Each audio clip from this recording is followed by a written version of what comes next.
이 말씀 가지고 하나님께서 우리들에게 주신 말씀의 제목을 함께 나누기를 원합니다. 생생한 정신으로 삽시다.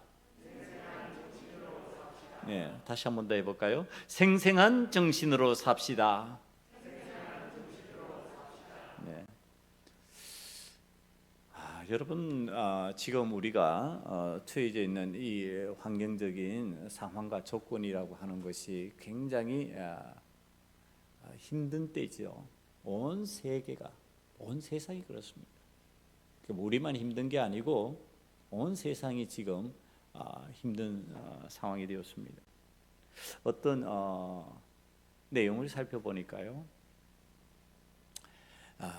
이제 이 빙하가 녹잖아요. 빙하가 녹죠. 빙하가 녹습니다. 녹으면은 그 빙하 속에 오랫동안에 그 속에 있던 바이러스가 녹으면서 그게 이제 활동을 시작한다고 그럽니다. 그러면 어떻게 될까요? 사람이 전에 경험해보지 못한 바이러스에 노출되는 겁니다. 그게 저항력이 없는 거죠. 저항력이 없는 상태에서 그 바이러스를 경험하면은요, 이제 그게 치명상이 되는 겁니다. 지금 이런 현상들이 앞으로 계속 일어날 가능성이 많다. 미래 학자들이 하는 얘기입니다. 두렵지요. 생생한 정신으로 살아가기가 쉽지 않지요. 이건 맨정신으로 살아가는 게 정말 이런 상황들에 부딪혀서 이런 형편들을 이겨나가는 사람으로 살아가는 것이 만만치 않구나 생각될 겁니다. 그래서 세상은 점점 어떻게 될까요? 술에 취하는 사람, 마약에 취하는 사람들이 많아질 수밖에 없는 환경이 된다는 뜻입니다. 그런데 믿음의 사람들은 그리 살 수 없잖아요. 믿음의 사람들은 그리 살면 안 되잖아요. 하나님은 그런 정신으로 살아가기를 원치 않잖아요. 힘드니까 그걸 잊어버리기 위해서 술 취해라. 성경에서 술 취해서 일어난 사건들을 살펴보면요, 대부분 죄와 관련된 일이 되어버리고요. 그 일로 말미암아 후손들이 저주를 받고 비참에 빠지고 이런 경우들이 대부분입니다. 오늘 하나님께서 우리들에게 생생한 정신으로 살라고 하시는 이 말씀의 뜻이 무엇인지, 신앙 생활하는 사람이 현실 상황을 어떻게 받아들이고 어떤 상황으로 대처하면서 살아나가야 될지 말씀이 오늘 그렇게 인도해 주실 겁니다. 중독성에 빠지지 않는 말짱한 정신, 술 취하지 않는 정신, 마약에 취하지 않는 정신, 중독적인 쾌락에 빠지지 않는 정신, 그러면서 생생하게 바짝 정신 차리고 살아갈 수 있는 삶의 모형, 어디에서 찾을 수 있을까? 성경을 묵상하고 살피다가 인간의 옷을 입고 오신 예수님에게서 이것을 찾을 수 있겠구나 하고 살펴보았습니다. 여러분, 예수님은 십자가를 지실 때 우리가 아는 대로 손과 발에 못이 박혔어요. 머리에는 가시면류관을 쓰셨습니다. 자, 이 손과 발에 십자가에 못을 박힌다는 의미, 그게 뭘까? 극도의 피로감이 사람들에게 오겠죠. 손과 발에 못이 박혀서 자기 체중에서 이제 찢겨져 내려가는 상황이 되었으니까. 그리고 그 고통이 극심했을 겁니다. 갈증이 굉장히 심해진다고 그럽니다. 그러면서 한 2, 3일 매달려 있다가 죽는 겁니다. 자, 이런 상황이에요. 이런 상황인데 인간의 몸을 입고 이 세상에 오신 예수님이 이 고통이 하나님의 아들이기 때문에 안 당해도 되는 고통이다? 아니, 그렇지 않죠. 똑같이 당하는, 인간의 옷을 입고 계시니까, 육신을 갖고 계시니까 지금 똑같은 극도의 피로감, 고통, 갈증에 빠진 겁니다. 십자가에 못 박혔다고 하는 뜻이 그런 뜻입니다. 자, 이때에 보통 이 십자가의 죄수라 할지라도, 여러분 죄수라고 해서 잔인하게만 죽이는 것이 아니라 빨리 생명을 끊어주는 방식을 택할 때가 많이 있습니다. 그 사형수들에게 빨리 죽도록 만드는 방식을 인간이 택하는 경우들이 많은데, 이 유대인의 관습대로요, 예수님에게 그 십자가의 사건에서 행한 일이 있습니다. 그게 마가복음 15장 23절 24절에 등장합니다. 모략을 탄 포도주를 주었으나 예수께서 받지 아니하시니라. 십자가에 못 박고 그 옷을 나누시에 누가 어느 것을 가질까 하여 제비 뽑더라. 지금 이제 이게 23절 24절에 나오는 내용이에요. 제가 먼저 예수님에게 모략을 탄 포도주를 주었다, 이렇게 성경이 설명을 하고 있습니다. 이 모략이라고 하는 것이요, 마취제 일종으로도 쓰였다고 합니다. 그러니까 포도주의 마취제 일종으로, 포도주는 아마 목을 갈증을 좀 풀게 만들어주고, 모략은 마취제 일종으로 고통을 감소시키는 데 사용하기 위해서, 예수님이 소리 지르시는 그 상황, 엘리 엘리 라마 사박다니 하시면서 이제 소리 질러 가시는 그런 안타까운 상황을 보면서 유대인의 관습에 의해서 지금 모략을 탄 포도주를 제시하고 있는 것이 아닌가. 이게 실제적인 효과가 있든 없든 상관없이 사람을, 그 줄을 준 사람은 어떤 의지를 가지고 있느냐, 고통을 좀 감하고 죽어라, 뭐 이런 것이죠. 이때 예수님께서 어떻게 하시냐 하면은 거부하십니다. 그 모략을 탄 포도주를 거부하십니다. 안 마십니다. 그러니까 생생하게 지금 그 고통을 그대로 감내하는 겁니다. 감당하는 겁니다. 하나님의 뜻을 이루려면, 하나님의 십자가 사건을 내가 감당하려면은 인간이 제시하는 마취를 내가 받아들임으로, 인간이 제시하는 갈증을 이겨내는 방식을 받아들임으로, 십자가 위에서 내가 십자가를 지는 모습 보여주기 싫다고 하는 주님의 모습, 하나님의 뜻을 이루려고 하는 사람들이 고통의 현장을 경험할 때 취할 수 있는 행동을 지금 예수님이 가르쳐주는 방식이에요. 그리스도인들이 이 세상을 살아가다가 때로는 알게 모르게 십자가를 져야 하는 상황이 되었을 때, 그때 찾아오는 고통, 인간이 제시하는 마취하는 방식, 취하여서 고통을 잊어버리는 방식, 내 갈증을 잠깐 멈출 수 있는 그 방식을 제시할 때 믿음의 사람들이 그 세상의 방법을 좀 쉽게 받아들이지 말라는 뜻입니다. 잠깐 목마름을 이겨낼 수 있겠죠. 잠깐 고통을 이겨낼 수 있겠죠. 그러나 그것이 하나님께서 주신 고통을 이겨내는 방식이 되어서 되겠느냐는 겁니다. 그걸 예수님께서 신앙 정신으로 우리들에게 지금 보여주고 계신다고 하는 사실이에요. 하나님의 뜻을 따라 살면서 당하는 고통이 있다면 술 취하여 잊어버리듯이 잊어버리지 말아라. 그 술을 술 마시는 분한테 그리고 인상을 쓰니까 누가 물었어요? 아저씨 왜 그렇게 인상을 하고 쓰세요? 그러니까 그 아저씨가 써서 그래. 그러니까 그 쓴 술 왜 마셔요? 그리고 애가 또 물었어요. 그러니까 아저씨가 얘기하는 거예요. 잊어버리려고. 뭔가 괴로운 거, 뭔가 삶을 잊어버리고 싶은데 잊어버릴 수 있는 도구가 없으니까 술 취해서 정신 잃어버리겠다는 거예요. 잊어버리겠다는 겁니다. 여러분, 잊어버린 주치 상태가 되면은 우리나라 법은 잘못되어 가지고 그때 저지르는 범죄는 또 감형을 시켜줘요. 그래서 범죄를 저지르는 사람이 대부분 술을 마시고 범죄를 저지릅니다. 그래야 나중에 형벌이 감해지니까 덜켜도. 이게 웃기지 않는 벌을 주는 방식인데, 자, 지금 그리스도인들이, 신앙인들이 신앙생활을 하다가 당하는 고통이 있다면 그것이 하나님께서 나에게 허락하신 믿음의 삶으로 나아가는 길에 당하는 고통이라면 좀 생생하게 당할 각오해야 되는 거 아닙니까? 흐리멍텅하게 뭔가 나를 취하게 만드는 것이 없을까? 무엇인가 나를 좀 즐겁게 만들어서 잊어버릴 수 있는 방법이 없을까? 그거 찾으면 안 된다는 얘기를 하는 겁니다. 이제 본문의 말씀으로 돌아가서 롯의 신앙생활과 삶의 모습을 보면은, 자, 신앙생활을 할 때 이런 모습이 바로 인간적인 세상적인 방식을 취하는 삶의 내용이 되는구나 하는 것을 우리들이 깨달을 수가 있습니다. 여러분, 우리들이 이미 알고 있듯이 롯이 소돔성을 선택할 때요, 이 소돔성이 어떤 성이라서 선택을 했죠? 나빴어요? 거기 가서 황무지 같으니까 개간하려고요? 그거 아니었죠.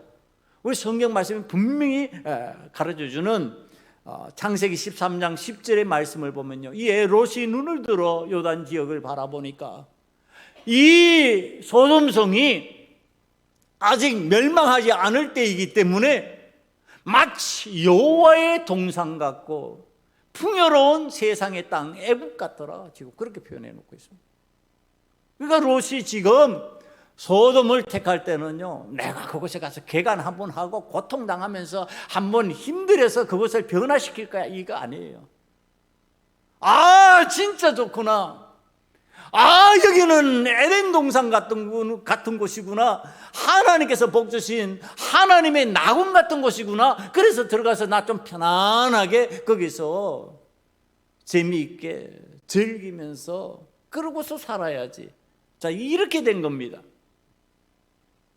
그런데 이 소돔성에 이런 정신으로 들어간 신앙인 롯이 당하는 일이 어떤 일이었을까? 그걸 창세기 19장 9절에서 설명해 주고 있습니다. 그들이 이르되 너는 물러나라. 또 이르되 이자가 들어와서 거류하면서 우리의 법관이 되려 하는도다. 이제 우리가 그들보다 너를 더 해하리라 하고 롯을 밀치며 가까이 가서 그 문을 부수려고 하는지라. 자, 이 롯이 천사가 찾아왔을 때 영접하면서 일어난 일입니다. 지금 이 롯이 당하는 이 내용을 제가 받고 이해하기는요, 어떤 것이었냐 하면은 무시당하고 비웃음당하고 조롱당하는 삶을 사는 방식입니다. 롯이 말하니까 우리가 그러지 말아야지. 롯은 권위 있는 자야. 롯은 신앙이 있는 자야. 그러니까 우리가 그의 말을 들어야 돼. 이런 거 하나도 없어. 비웃는 거예요. 무시하는 거예요. 조롱하는 거예요. 니까짓게 뭐라고 지금 가로막느냐? 지금 이렇게 조롱하는 방식입니다. 그런데 롯이 왜 그 소돔성에서 살까요? 여호와의 동산같이 좋아 보이니까 참고 사는 거예요. 내 믿음이 좋아지기 때문에 거기에 사는 것이 아니고, 여호와 하나님을 잘 경배할 수 있기 때문에 거기에 사는 게 아니고, 지금 내가 거기에 사는 이유는 무시당하고 조롱당하고 비웃음당해도요, 그것이 나에게 여호와의 동산같이 좋아 보이니까 참는 거예요. 여러분, 이게 우리가 하나님 앞에서 살펴봐야 될 내용이라는 뜻입니다. 이런 방식으로 살 때 어떤 또 다른 선택을 하게 되느냐? 19장 14절이 그 내용을 설명합니다. 롯이 나가서 그 딸과 결혼할 사이들에게 말하여 이르기를 여호와께서 이 성을 멸하실 터이니 너희는 일어나 이곳에서 떠나라 하되 그의 사이들은 농담으로 여겼더라. 사위들이 사윗감이에요. 그러니까 아직 결혼 안 했다고 성경이 설명해 주고 있으니까 사윗감이에요. 그 사윗감이 지금 롯이 가서 이 성 멸망당한데, 그러니까 나가자, 우리와 함께 나가자, 그러니까 농담으로 여기는 거예요. 자, 이게 무슨 말이냐? 신앙인이 지금 하나님의 계시를 받고 말하고 있는데 그걸 농담으로 여겨버리고 있는 거예요. 신앙적으로 안 받아들이는, 그러니까 신앙 없다는 얘기를 하는 거죠. 지금 롯의 사윗감들이 신앙이 없는 거예요. 믿음이 없는 거예요. 그런데 어떻게 하려고 그런다? 사윗감으로 삼으려고 그런다. 왜 그런가? 왜 그랬을까? 여러분, 소돔성에 살려면 소돔성 사람을 사익감으로 삼는 게 유리하다는 것을 우리가 알고 있어요. 이게 세상에서 사는 방식이에요. 아니, 소돔성에 있는 이 사람을 내 사이로 삼으면 그곳에 틀을 잡고 살던 그의 부모들, 그의 친척들, 그와 함께하는 사람들이 나의 조력자가 될 거니까, 나를 돕는 자가 될 거니까 유리하잖아요. 그러니까 지금 믿음 없는 사위라 할지라도, 신앙 없는 사위라 할지라도 네 사위 얻어야 되겠다, 이렇게 된 겁니다. 여러분, 이게 오늘 우리가 살아가는 신앙생활의 환경과 별다르지 않다는 얘기를 하는 겁니다. 세상적으로 더 유리할 수 있기 때문에 그것을 신앙과 상관없이 선택해버리는 거죠. 그럼 롯의 맞은편에 있는 아브라함, 신앙인 아브라함, 믿음의 사람 아브라함은 어떤 선택을 하고 있을까? 그거 이제 좀 살펴봐야 됩니다. 창세기 24장 3절 이하를 봅니다. 내가 너에게 하늘의 하나님, 땅의 하나님이신 여호와를 가리켜 맹세하게 하노니 너는 내가 거주하는 이 지방 가나안 족속의 딸 중에서 내 아들을 위하여 아내를 택하지 말고, 아브라함이 자기의 종에게 며느리감을 데려오라고 부탁하면서 하는 말이에요. 이 가나안 땅에서 내 아들을 위하여 아내를 택하지 말아라. 믿음 생활 잘 할 수 있는, 믿음의 사람이 될 수 있는 나의 고향으로 가서 거기에서 데리고 와라. 지금 그 얘기를 하고 있는 겁니다. 믿음의 자질이 있는 사람을 선택해야 된다. 믿음의 삶을 살 수 있는 사람을 선택해야지. 이 가나안 땅 중에서 선택하면 나는 이 삶을, 세상의 삶을 더 잘 살 수 있을까? 그러나 그거 하지 마라. 그거 하면 안 돼. 이게 무슨 얘기일까요? 편하고 쉬운 방식의 결혼 방식을 선택하지 않는 겁니다. 인간적으로 편하고 쉬운 방식이 있잖아요. 그런데 그것을 아브라함은 안 하겠다는 얘기예요. 못 하겠다는 얘기를 하는 거예요. 그러니까 롯의 방법과 전혀 다른 방법입니다.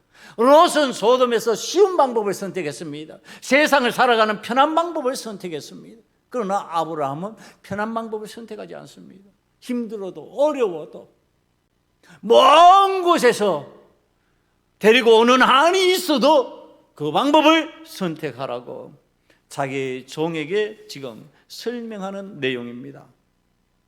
이제 롯의 딸들의 내용으로 들어가 보면요, 이 딸들에게 있어서 아브라함은 할아버지 뻘입니다. 롯의 삼촌이니까 할아버지죠.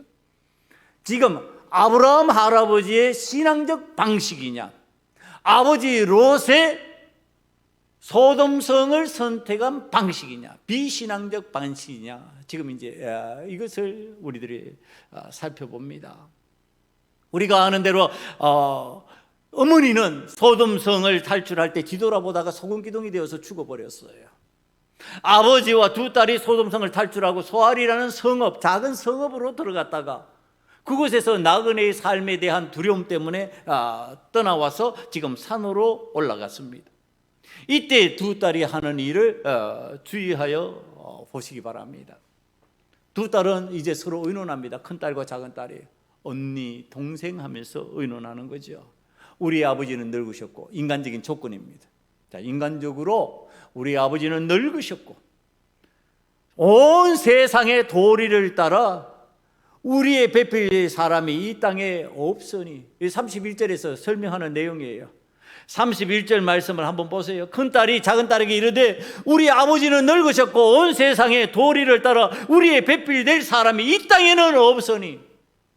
여러분, 여기에서 제가 말씀을 준비하면서 눈에 확 들어오는 게 있었어요. 그게 무슨 냐면은 온 세상의 도리를 따라요. 온 세상의 도리. 이게 우리가 그냥 도리라고 그러니까 온 세상의 방법을 따라요. 온 세상의 방법을 따라, 세상의 도리를 따라, 세상의 방법을 따라 우리의 베풀릴 사랑이 이 땅에는 없다는 거예요. 우리 보고 뭐 누가 장가 오겠냐는 거예요. 안 되겠다는 거죠. 여러분, 이 말에 여러분 좀 놀랍지 않으세요? 저는 말씀을 준비하면서 놀랐어요. 지금 어떤 상황이에요? 소돔성이 멸망할 때 하나님께서 이 천사를 통해서 구원해 주셔서 그들의 손을 끌어잡아 당겨내셔서 구원하시고 탈출하게 만드시고 소알로 들어갈 때까지, 피할 때까지 기다려 주셨어요. 그래서 건져 주셨어요. 구원의 은혜를 받은 사람들이에요. 지금 우리 같은 거예요. 우리 지금 구원의 은혜 받아서 하나님의 교회에 들어온 사람, 구원의 은혜 받은 사람이잖아요. 지금 롯의 두 딸, 큰딸과 작은딸 롯이 다 구원의 은혜를 받은 사람이에요. 그런데 말하는 게 뭐예요? 하나님의 구원의 은혜를 따라, 이게 아니고요, 세상의 도리를 따라요. 세상의 방법을 따라. 구원의 은혜를 받아놓고 하나님의 방법을 따르는 게 아니라 세상의 방법을 따라, 이렇게 설명을 하고 있는 거예요. 이렇게 말하고 있는 거예요. 여러분, 우리들이 세상의 방법을 따라 해결하라고 하는 방식, 은혜가 아닌 이 방식을 마음 먹고 선택하는 신앙인들이 어떤 일을 하겠는가? 어떤 거룩한 일을 하겠는가? 어떤 은혜로운 일을 하겠는가? 어떤 믿음의 일을 하겠는가예요. 세상의 방법을 따라서 하겠다는데, 하나님의 은혜를 따라서 하지 않겠다는데, 하나님의 은혜는 온데간데 없는데, 세상의 방법을 따라서 세상이 원하는 대로 내가 하겠다는데, 그 방법이 어떤 방식이겠냐는 거예요. 그게 거룩하겠냐는 거예요. 그게 정말 하나님 기뻐하시는 방법이겠냐는 거예요. 그게 정말로 하나님의 영광을 드러내는 방법이겠냐는 거예요. 그 이제 뻔한 거죠. 그 내용을 32절이 설명을 합니다. 우리가 우리 아버지에게 술을 마시게 하고 동침하여 우리 아버지로 말미암아 후손을 이어가자. 자, 이게 여러분, 신앙인들이 이 부분을 읽으면서요, 참 읽기도 거북스러운 내용이에요. 세상에서도 안 이러잖아요. 잘 세상에 이런 일이 거의 없잖아요. 아주 정신 나간 사람들이 가끔 아주 이제 이건 도저히 용납 안 돼, 막 입에서 욕이 나올 정도의 일이잖아요. 이 일이, 이 상황이. 그런데 지금 그들이 하는 말이에요. 아버지에게 어떻게 하자고요? 술을 먹이자. 그리고 성경이 설명합니다. 33절을 바라보면요, 그 아버지는 그 딸이 눕고 일어나는 것을 깨닫지 못하였더라. 아버지를 정신없이 술 취해버리게 만들어버리는 거예요. 술 취하게 만들어서 그 다음에 큰딸이 들어가서 동침하고 둘째 딸이 들어가서 동침하는 상황의 이야기를 지금 성경이 하고 있습니다. 이게 왜 그렇게 한다고요? 무엇 때문에 이렇게 하고 있다고요? 세상의 방법을 따르니까 이렇게 하는 거지. 하나님의 은혜를 따르면 어떻게 이런 일을 선택할 수 있냔 말이에요. 하나님의 은혜를 구하는 사람이 어떻게 이런 일을 할 수 있겠느냐 말이에요. 여러분, 교회에서 일어나는 일들이나 지금 우리들이 살아가는 방식 속에서 이런 생각들이 없는지를 한번 살펴봐야 되는 거예요. 여러분, 세상의 방법을 따라버리니까 인간적으로 숫자만 하는 거 따지고 앉았고 맨날 그거 따지는 거죠. 인간적으로 나에게 유익한 것이 무엇인가? 뭐가 더 편한 거, 뭐가 더 쉽고 뭐가 더 좋은가? 하나님의 은혜는 온데간데 없어져 버리고, 하나님의 구원의 은혜, 하나님께서 나를 살리시고 하나님께서 나를 건져주셨으니까 하나님 앞에 물어봐야지. 하나님의 뜻을 찾아야지. 하나님의 뜻이면 내가 힘들어도 그거 하겠습니다, 이렇게 돼야 되는데, 조금 힘들면 못하겠다, 안 하겠다. 여러분, 하나님 앞에서 지금 이 소돔성을 벗어난 롯의 두 딸이 하는 일을 여러분들 유의해 보시기 바랍니다. 아니, 이들이 도대체 어떤 사람이냐 말이에요. 그 불구덩이 유황불이 떨어지는 환경 가운데서도 구원받은 사람이 아니냐 말이에요. 건진받은 사람이 아니냐 말이에요. 거기서 죽어야 마땅할 사람들이 죽지 않고 살아났어요. 구원받았다는 뜻이요. 그렇다고 영원히 산 건 아니죠. 그들도 언제는 죽었지만 이 뜻은 무슨 뜻이냐면 구원받았다는 뜻이에요. 살림을 받은 사람, 살게 된 사람, 구원의 은혜가 임한 사람, 이런 뜻입니다. 그런데 그 은혜 받은 사람이 하는 말이, 기껏 하는 말이 세상의 방법을 따라, 세상의 도리를 따라, 세상적인 방법으로 우리가 할 수 있는 일을 생각해 보자. 그러니까 뭐예요? 아버지 술 취하게 만들고, 아버지 정신없이 만들어가지고, 그리고 우리가 우리의 자식을, 우리의 자녀를 생산하자요. 이제 이 장면을 제가 묵상하다가 기가 막힌 생각이 머릿속에 떠올랐습니다. 여러분, 이 신앙인이 비신앙적인 세상의 방법을 동원하여서 일을 도모했잖아요.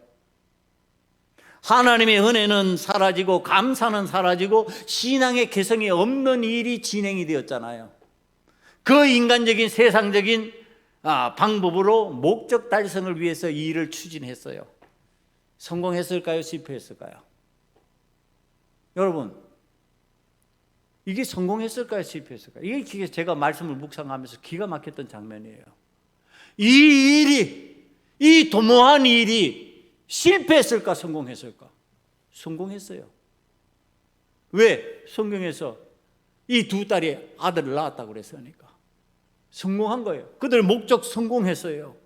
여러분, 우리들이 하나님 앞에서 이게 이제 깨달아야 될 일이에요. 분명히 세상의 방법을 동원하고 인간적인 방법을 동원하고 어떤 목적을 달성하기 위해서 그 일을 했는데, 그런데 그게 성공해 버렸다니까요. 그러면 그게 하나님의 은혜예요? 하나님의 은혜가 아니에요? 여러분, 이 문제예요. 아니, 내가 인간적으로 도모하고 계획하고 실행하기를 원해서 그 일을 추진해 버렸잖아요. 그런데 그게 성공했다니까요. 누가? 신앙인이 어떤 방법으로? 비신앙적 방법으로. 그런데 성공했어요. 그럼 성공하면 그게 하나님 앞에 은혜 받은 거예요? 복 받은 거예요? 저주예요.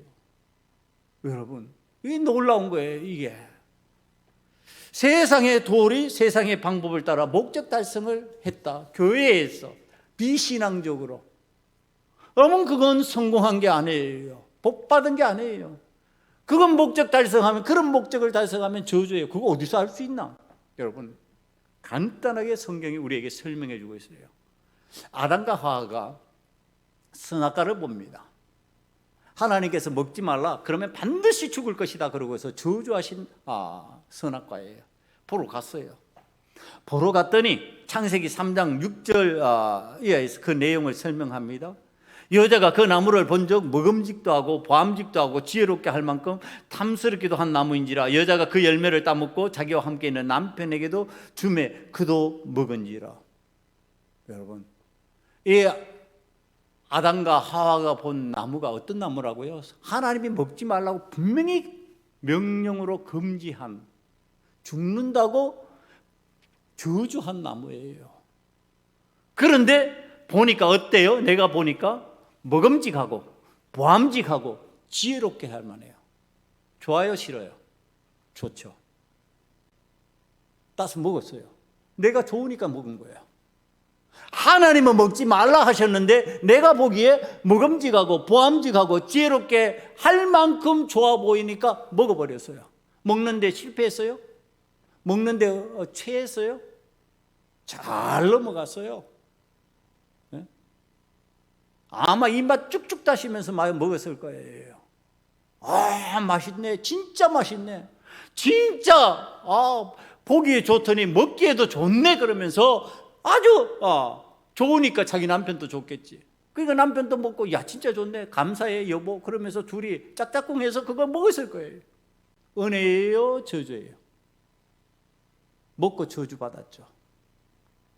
여러분, 신앙생활에서 우리들이 하나님의 은혜라고 하는 거, 내 관점에서 얘기하는 거 아니라고 하는 사실을 늘 기억해야 돼요.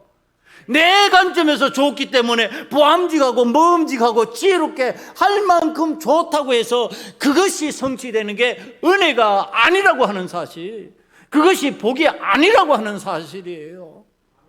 여러분, 우리에게 있어서 복이라고 하는 것은 좀 힘들어도 어려워도 답답해도 하나님께서 하라고 하시는 대로 할 수 있는 게 복이에요. 먹지 말라 하면 안 먹는 게 복이에요. 여러분, 하나님 앞에서 우리가 지금 먹지 말라는데 먹고 나서 그러고 나 복 받았네 그러고 앉았으면 어떡하냔 말이에요. 선악과 먹지 말라고 했잖아요.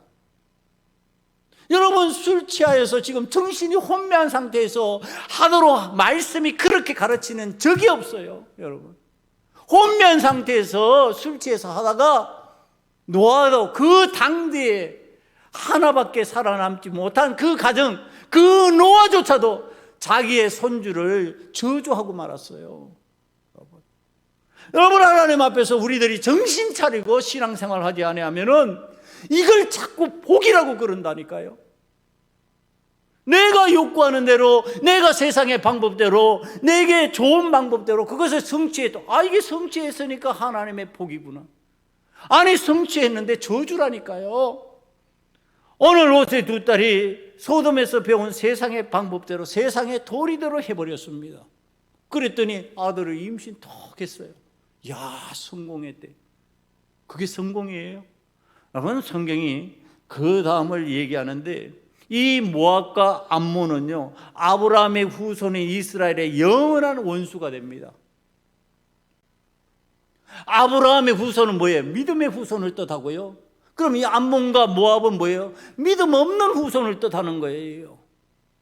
내가 믿음 없는 소돔의 방법을 선택해서 그것을 행해버렸더니 내 자손이 어떤 자손이 나와요? 믿음 없는 자손이 나와요.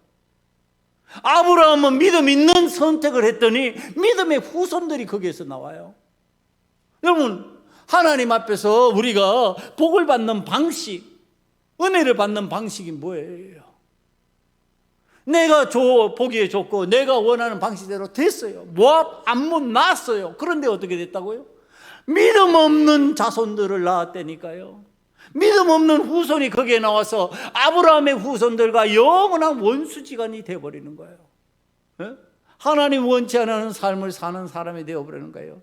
세상 성공의 목적을 달성하는 사람으로 살아가는 거예요. 아브라함의 후손들은요, 하나님의 은혜를 구하고 있어요. 하나님이 나를 도와주셔야 돼요. 하나님 나에게 은혜를 베푸셔야 돼요. 이렇게 되는데, 롯의 후손들은 내가 세상의 방법대로 하면 되지 뭐, 이렇게 살아가는 겁니다. 여러분, 이제 우리가 정신 차리고 오늘의 본문 말씀을 상기해야 됩니다. 바른 신앙을 가진 믿음의 사람들은요, 예수님처럼 어떤 상황에서도 생생한 정신으로 여호와 하나님께서 원하시는 그 길, 여호와 하나님께서 가르치신 길로 가는 것을 은혜로 받아들입니다. 여러분, 예수님처럼 그렇게 한다니까요. 나 십자가 지는 거야, 은혜로다, 은혜로다, 이렇게 되는 거예요. 하나님께서 나에게 영광을 더디피시려고 십자가를 지우셨네요. 은혜로다, 은혜로다, 이렇게 되는데요. 믿음 없는 선택을 하면요, 배반하는 거예요. 예수님조차 팔아버리는 가론주다 같이 되어버리는 거예요. 돈 계산하면서 30냥, 은 30냥 계산으로 예서성을 팔아버리는 거예요. 제가 무슨 얘기했죠? 반복해서 얘기했어요. 아니, 무슨 제자가 서성을 어떻게 팔 수 있어요? 못 팔아요. 아니, 예수님이 무슨 종이냐 말이에요, 팔게. 근데 왜 성경이 팔았다고요? 파는 상황을 얘기하는 거예요. 파는 정신, 파는 마음. 여러분, 착각하지 마세요. 오늘 신앙생활 하면서 예수님을 팔아버리는 정신이 되면 가론주다 되는 거예요. 무슨 돈을 직접 거래해서 받고 파는 그것이 내 종이기 때문에 팔 수 있냔 말이에요. 예수님은 스승이에요. 못 팔아요. 종 아니에요. 그런데 파는 정신이요, 파는 마음, 그 마음을 가졌잖아요. 그러니까 파는 게 되어버리는 거예요. 그러니까 가론주다는 영원히 저주받은 자가 되어버리는 거예요. 오늘 우리들이 이 생생한 정신으로, 예수 그리스도의 정신으로, 하나님 자녀된 믿음의 사람된 정신으로 살아가지 않는다면 목적 달성을 위해서 수단과 방법을 다 사용하게 된다고 하는 사실. 그 수단과 방법이 어떤 거예요? 세상적인 거예요. 굉장히 인간적인 거예요. 그래서 거짓말을 해도 자연스럽고, 인간의 숫자만 있으면 다 된다고 생각하고 숫자 타령이나 맨날 하고 있고, 그렇게 되는 거죠. 오늘 우리들이요, 여호와 하나님의 은혜를 받으면 하나님께서 어떻게 하신다고? 소돔에서도 건져내신다니까요. 말 못할 웅덩이와 수렁에서 여러분들을 건져내실 줄 믿습니다. 여러분, 하나님의 은혜를 받으면 그렇게 되는 거예요. 우리가 경험하잖아요. 우리가 삶에서 우리 교회가 경험하잖아요. 여러분, 말 못할 웅덩이와 구덩이에서 이건 세상 사람들이 안 되는 일이라고 생각해도 하나님께서 건져내 주시는 거예요. 여러분, 이런 삶의 생생한 정신으로 살았던 사람을 성경에서 소개하려고 합니다. 이게 마지막 소개니까 정신 좀 바짝 차려서 이 부분을 들으시기 바랍니다. 여러분, 성경에 다니엘과 세 친구 얘기 나옵니다. 하나냐, 아사랴, 미사엘, 다니엘, 이 네 친구가요, 자기의 조국 이스라엘이 멸망당했잖아요. 멸망당해서 포로로 잡혀서 바벨론으로 왔습니다. 그런데 이 바벨론의 느부갓네살 왕이요, 통치 방식이, 잡혀온 저 청년들 중에, 저 소년들 중에 쓸만한 지혜롭고 아름다운 사람을 좀 왕궁에 두고 쓰고 싶으니까, 그들에게 왕의 음식, 그 다음에 왕이 마시는 포도주, 그러니까 그런 내가 쓰는 일용의 용품들을 그들에게 다 제공해 줘라. 이게 다니엘서 1장 4절에서 6절에 나옵니다. 이 내용을 따라 가지고 지금 왕의 환관장이요, 우리나라 표현을 하면 내시장이에요. 내관인데, 그 환관장이 이들에게 그렇게 하려고 합니다. 왕이 주라고 그랬으니까 내가 일용적으로 먹고 마시는 거, 누리는 거 다 그들에게 해주고 잘 아름답게 그렇게 성장하도록 해라, 이렇게 했어요. 이게 세상의 도리와 방법을 따라서, 성공의 목적을 따라서 나아가려면 이 네 사람은 어떻게 해야 돼요? 왕의 방법을 따라야 됩니다. 그렇잖아요. 왕이 제시한 방법은 세상 사람들이 다 받아들이는 방법이거든요. 이거 왕이 해요, 좋은 거 준다니까 좋은 거 먹고 좋은 거 누리는 거예요. 그럼 이게 그렇게 해서 내가 보기 좋은 사람이 되면, 보기 좋은 모양이 되면 왕은 나를 쓸 것이기 때문에 그게 인간적인 방법이에요. 그런데 다니엘서 1장 8절에서 9절이에요.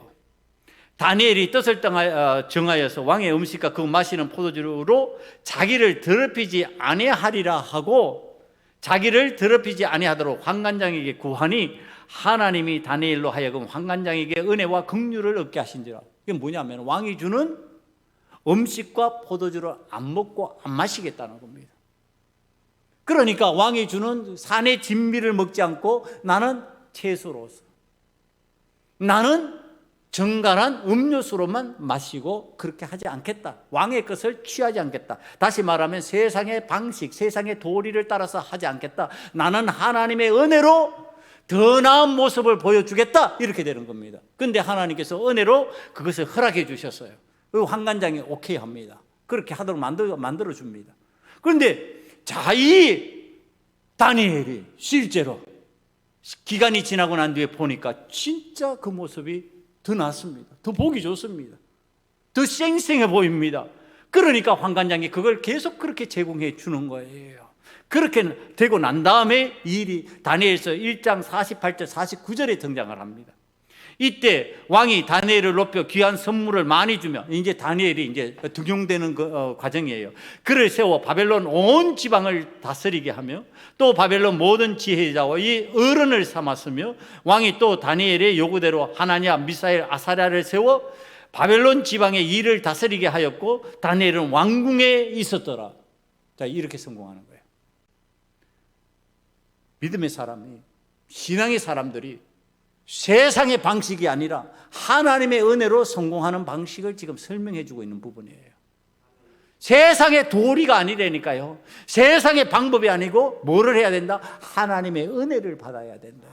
하나님의 긍휼을 체험해야 된다. 하나님의 도우심을 체험해야 된다. 아니, 하나님의 은혜를 받은 사람들이, 그래서 구원의 은혜를 받고 소돔에서 탈출해서 지금 이 여호와의 성전에 모인 사람들이 세상의 도리를 따라서, 세상의 방법을 따라서 살겠다고 말하면 되겠냐는 거예요. 그것이 성취되었다 하자. 그게 성취한 것이 하나님 앞에서 여러분들이 복을 받고 은혜를 받은 게 맞냐는 거예요. 그게 아니라면 하나님의 방법을 찾아야죠. 하나님의 은혜를 따라야죠. 오늘 신앙인이 세상에서 성공하는 방식이 이 다니엘을 통해서 우리에게 나타났듯이 우리들이 하나님의 은혜를 구하면 하나님께서 가르치시는 방식으로 살면은 구별되는 거예요. 그걸 거룩하다 그러는 거예요. 그것이 세상과 분별되는 거예요. 세상과 다르다고 인정하게 되는 거예요. 여러분, 세상과 똑같이 살고 세상과 똑같은 방식을 선택해 가면서 그것이 어떻게 하나님의 은혜라고 자꾸 말하고 있냔 말이에요. 하나님의 은혜는 하나님께서 주신 복으로 우리들에게 세상의 방법과 다르게 임하고 있다고 하는 사실, 여러분들이 믿음으로 받아들이시기를 간절히 축원합니다. 그러니까 구별되는 거예요. 그러니까 다르게 살아야 되는 거예요. 그리고 다르게 살려니까 어떻게 해야 돼요? 말씀을 자꾸 사모해야죠. 말씀을 받아야죠. 다르게 살려니까 어떻게 해야 돼요? 매일 기도하는 거예요. 여러분, 힘들어도 어려워도 그렇게 하나님 앞에 말씀 중심 기도하면서 애쓰고 힘쓰면서 하나님의 뜻을 찾으면요, 하나님께서 은혜로 여러분들을 가르치시고 인도해 주실 줄 믿습니다. 그것이 소돔에서 건짐을 받는 거예요. 그것이 구원의 은혜예요. 그것이 때로는 십자가의 고통으로 나타나지만 부활의 승리로 여러분들에게 임하게 될 줄 믿습니다. 기도하시겠습니다. 이 시간에 우리 모두 생생한 신앙정신으로 깨어있게 만들어 주시옵소서. 하나님께서 원하시는 신앙인의 신앙으로 목적을 달성할 수 있게 만들어 주시옵소서. 맑은 정신으로 깨어 기도하는 신앙인이 되게 하시고 하나님의 말씀을 맑은 정신으로 볼 수 있는 자가 되게 만들어 달라고 이 시간에 다 같이 하나님 앞에 기도드리겠습니다. 아버지 하나님의 우리들이 생생한 정신으로 맑은 정신으로 여호와 하나님의 길을 걸으며 신앙인이 신앙의 목적을 달성하기를 원합니다. 항상 맑은 정신으로 말씀을 보게 하시고 아버지 하나님 항상 기도하는 자가 되어서 주의 길을 따라가기를 원하오니 주여, 사랑하는 자들에게 하나님의 구원의 은혜를 받은 자들에게 아버지 하나님의 믿음의 길을, 구원의 은혜를 받은 그 길을 잘 걸어갈 수 있도록 도와주시옵소서. 아버지 하나님, 사랑하는 우리 소금원약교회 성도들이 생생한 신앙정신으로 깨어 있기를 원합니다.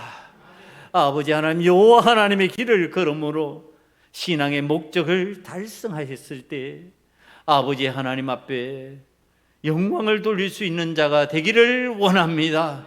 아버지 하나님, 구원의 은혜가 우리에게 임하였으니 두려워하지 않게 하시고 염려 근심하지 않게 하시고 믿음으로 승리하는 하나님의 사람들 다 되게 만들어 주시옵소서.